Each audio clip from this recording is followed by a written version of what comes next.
Good morning students. Today நம்ம இந்த வீடியோல என்ன பார்க்க போறோம்னா strength of material subjectல Euler's theory of columns வந்து பார்க்கலாம்.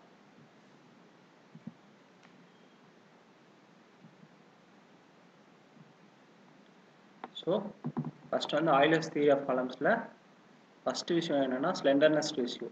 Slenderness ratio என்னன்னா L equivalent by K minimum. இது என்னன்னா equivalent length by least radius of gyration ன்னு சொல்லுவாங்க.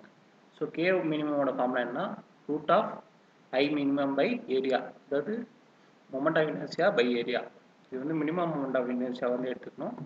ஸோ இதான் ஸ்லெண்டர்னஸ் ரேஷியோன்னு சொல்லுவாங்க. ஸோ இந்த ரேஷியோ டிபெண்ட் பண்ணி காலம் வந்து ஷார்ட் காலமா லாங் காலமா இல்லை மீடியம் காலமான்னு சொல்லிட்டு சொல்லணும். நெக்ஸ்ட் வந்து இப்போ காலமோட இந்த ஈக்குவலன்ட் லென்த் வந்து எப்படி கண்டுபிடிக்கிறதுன்னு பார்க்கலாம். ஸோ இப்போ காலம் வந்து ஒரு சைடு ஃபிக்ஸ்டு ஒரு சைடு ஃப்ரீயாக இருந்துச்சுன்னா இந்த ஈக்குவலன்ட் லென்த் வந்து 2Lன்னு இருக்கும். நெக்ஸ்ட் வந்து இப்போ ரெண்டு சைடுமே ஹிஞ்சுடாக இருந்துச்சுன்னா ஈக்குவலன்ட் லென்த் வந்து L இருக்கும். இப்போ வந்து ஒரு சைடு ஃபிக்ஸ்டு ஒரு சைடு ஹிஞ்சுடாக இருந்துச்சுன்னா ஈக்குவலன்ட் லென்த் வந்து L/√2. இப்போ ரெண்டுமே ஃபிக்ஸ்டாக இருந்துச்சுன்னா L/2. ஸோ வந்து இது வந்து எப்படி ஞாபகம் வச்சுக்கலாம்னா எல்லுங்கிறது ஒரிஜினல் லென்த் ஆஃப் எல்லுங்கிறது ஈக்குவல் லென்த். இது வந்து இமேஜினரியாக எடுத்துக்கிற விஷயம். இது வந்து ஒரிஜினல் லென்த். இது வந்து எப்படி ஞாபகம் வச்சுக்கலாம்னா வந்து எங்கே வந்து உங்களுக்கு ஃபிக்ஸ்டே வராமல் இருக்கோ அங்கே வந்து உங்களுக்கு 2 வராது அப்படிங்கிற மாதிரி ஞாபகம் வச்சுக்கோங்க. 2 வந்து மல்டிப்ளை வரலாம், டிவைடில் வரலாம், இல்லை √2 கூட வரலாம். ஸோ எங்கே வந்து ஃபிக்ஸ்டாக வருதோ வரலையோ அங்கே வந்து உங்களுக்கு வந்து 2 இருக்காது. ஃபிக்ஸ்டாக வர இடத்துல எல்லாமே இது வந்து 2 வந்து இன்க்ளூட் ஆகும். ஒரு சைடு இருந்தாலும் சரி, ரெண்டு சைடு ஃபிக்ஸ்டாக இருந்தாலும் சரி. இங்கே பார்த்தீங்கன்னா இங்கே ஃபிக்ஸ்டு இருக்குது, 2 இருக்குது. இங்கே ஒரு சைடு ஃபிக்ஸ்டு இருக்குது, 2 இருக்குது. இங்கே ரெண்டுமே ஃபிக்ஸ்டு, 2 இருக்குது. இதில் ஃபிக்ஸ்டே கிடையாது, அதனால தான் இதில் 2வே கிடையாது. ஸோ இதில் ரெண்டுமே ஹிஞ்சுடாக இருக்கனால இது வந்து ஒரிஜினல் லென்த் வந்து ஈக்குவலன்ட் லென்த்னு வருது. ஸோ அவ்வளோதான் ஃப்ரெண்ட்ஸ். ஸோ இதில் வந்து ஃப்ரீயாக இருக்க இடத்துல 2 டைம்ஸ் மல்டிப்ளை ஆகுது. ரெண்டுமே ஃபிக்ஸ்டாக இருந்துச்சுன்னா 2 டைம் டிவைட் ஆகுது. இப்படின்னு ஆப்போசிட்டில் இருக்கிறது வந்து ஒரு சைடு ஃபிக்ஸ்டு ஒரு சைடு ஹிஞ்சுடு, இப்படி இருக்கிறது வந்து L/√2. இதை வந்து இப்படி ஞாபகம் வச்சுக்கோங்க.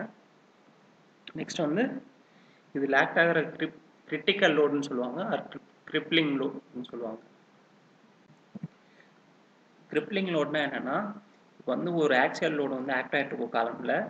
எந்த லோடில் வந்து இந்த காலம் வந்து ஸ்டார்ட்ஸ் டு பெண்ட், இப்படி பெண்ட் ஆகிற அந்த பக்கிள்னு சொல்லுவாங்க. ஸோ அந்த மாதிரி பெண்டிங் எப்போ ஸ்டார்ட் ஆகுதோ அது வந்து கிரிப்ளிங் லோடுன்னு சொல்லுவாங்க, ஆர் கிரிட்டிக்கல் லோடு. ஸோ இது வந்து இந்த 4 டைப் ஆஃப் காலம்ஸ்க்கு வந்து பார்க்கலாம்.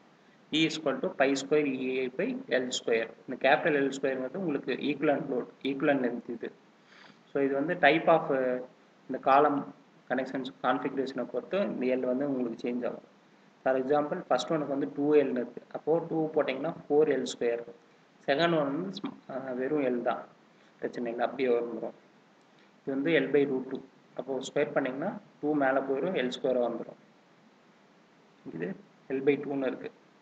மேலே வந்து 4 வரும், கீழே L²ன்னு வரும். இதை ரேஷியோ மட்டும் எடுத்திங்கன்னா இது ஒவ்வொன்றுக்கும் ரேஷியோ எடுத்திங்கன்னா என்ன வரும்? இதில் 1/4 வரும், இதில் 1 வரும், இதில் 2 வரும், இதில் 4 வரும். இப்போ வந்து ஃப்ராக்ஷன் இல்லாமல் எல்லாமே உங்களுக்கு வந்து இன்டீஜர்ஸாக வரணும்னா into 4 போடுங்க. இப்போ இங்கே 1, இங்கே 4, இங்கே 8, இங்கே 16. இது உங்களுக்கு ratio of crippling load for different types of column configuration. உங்களுக்கு எந்த காலம் கேட்குறானோ அதை வச்சு நீங்கள் போட்டுக்கோங்க. நீங்கள் இந்த கிரிட்டிக்கல் லோட் ஃபார்மில் வந்து ஞாபகம் வச்சா போதும். உங்களுக்கு வந்து டைப் ஆஃப் கான்ஃபிகரேஷன் இதர் 2 காலமுக்கு தான் ரேஷியோ கேட்பாங்க. அப்படி கேட்கும்போது ஈஸியான வந்து நீங்கள் போட்டுடலாம். ஸோ அப்படியே வரும்போது ஈஸியாக வந்து நீங்கள் ரேஷியோ கண்டுபிடிச்சி போடலாம். ஸோ இதுதான் உங்களுக்கு வந்து ரொம்ப முக்கியமான விஷயம் இந்த Euler's theory of columnsல. ஃபர்ஸ்ட் வந்து ஸ்லெண்டர்னஸ் ரேஷியோ, அடுத்தது வந்து கிரிப்ளிங் லோட். நெக்ஸ்ட் வந்து இந்த ஸ்லெண்டர்னஸ் ரேஷியோக்கு வந்து Euler's ஃபார்முலா படி பார்த்தோம்னா எதுக்கு மேலே போச்சுன்னா அது வந்து உங்களுக்கு கிரிட்டிக்கல் லோட், அதாவது எதுக்கு மேலே போச்சுன்னா வந்து உங்களுக்கு கிரிட்டிக்கல் லோட் கால்குலேஷன் வந்து வேலிடாக இருக்கும் அப்படிங்கிற மாதிரி பார்க்குறாங்க. So S is greater than π√E/σc.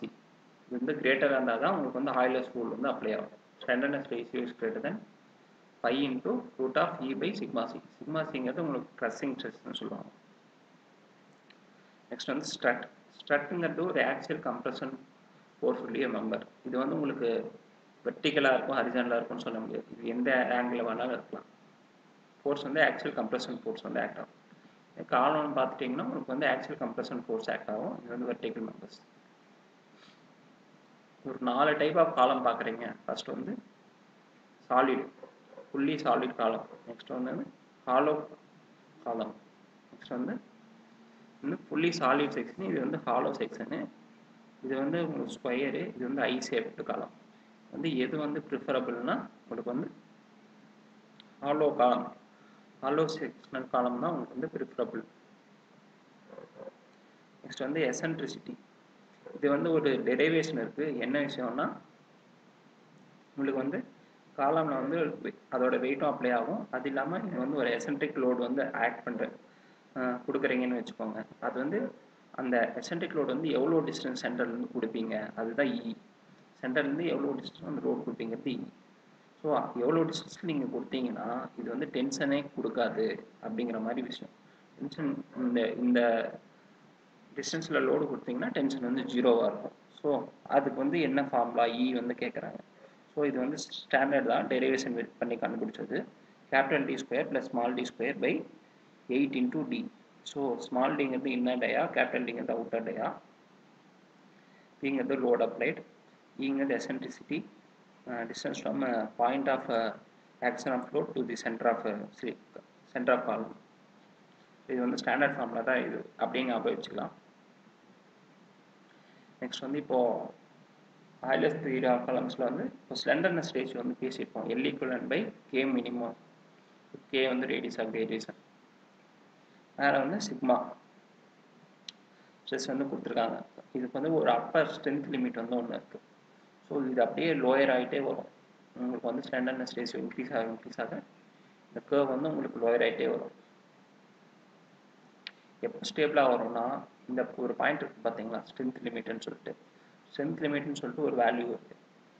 இந்த பாயிண்டில் உங்களுக்கு வந்து இந்த ஸ்லெண்டர்னஸ் ரேஷியோ கம்மியாக இருக்கும், கொஞ்சம் அதிகமாகும், அப்புறம் இன்னும் ரொம்ப அதிகமாக ஆரம்பிச்சிடும். இப்போது ஸ்டார்டிங் வர ஃபஸ்ட்டு இந்த பேண்டு வந்து உங்களுக்கு வந்து ஷார்ட் காலம்னு சொல்லுவாங்க.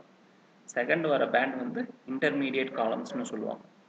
தேர்ட் வர இந்த காலம், இந்த பேண்ட் வந்து லாங் அண்ட் ஸ்டேபிள் காலம்னு சொல்லுவாங்க. இந்த கர்வை தாண்டி போகிறது எல்லாமே லாங் அன்ஸ்டேபிள் காலம்ஸ்னு சொல்லுவாங்க. ஸோ இது வந்து உங்களுக்கு எலாஸ்டிக் ஸ்டெபிலிட்டி லிமிட்னு சொல்லுவாங்க. இதுக்கு மேலே போயிடுச்சுன்னா இன்எலாஸ்டிக் ஸ்டெபிலிட்டி லிமிட்னு சொல்லுவாங்க. ஸோ இதுதான் மேக்ஸிமம் உங்களுக்கு ஸ்ட்ரென்த் லிமிட்.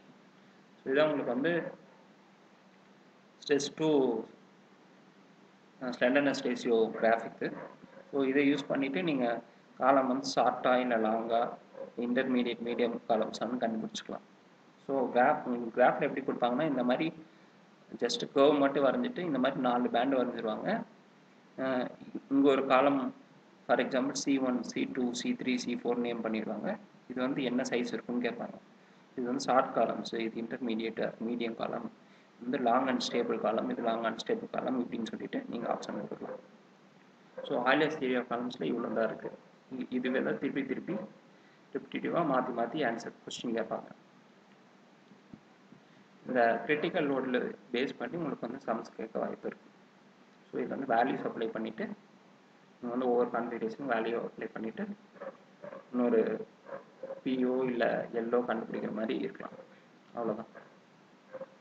Thank you friends. இந்த வீடியோவோட நம்ம ஆய்லர்ஸ் தியரி ஆஃப் காலம்ஸ் வந்து முடிஞ்சிருது. ஸோ இந்த வீடியோ உங்களுக்கு புரிஞ்சிருந்துச்சு, யார் பிடிச்சிருந்துச்சுன்னா ஒரு தம்ஸ் அப் கொடுத்துருங்க. Or if you have any doubts, இதில் வந்து ஃப்யூச்சராக வேறு ஏதாவது ஆட் பண்ணணும்னு நினச்சிங்கன்னா கமெண்ட்ஸில் சொல்லுங்கள். நெக்ஸ்ட் வீடியோவில் பண்ணிடலாம். அண்டு நெக்ஸ்ட் வீடியோ வர வரைக்கும் நீங்கள் சென்டா மெட்டீரியல் பிளேலிஸ்ட் இருக்கும், அதை யூஸ் பண்ணி லேர்ன் பண்ணிட்டுருங்க. Thank you friends. தேங்க்ஸ் ஃபார் வாட்சிங்.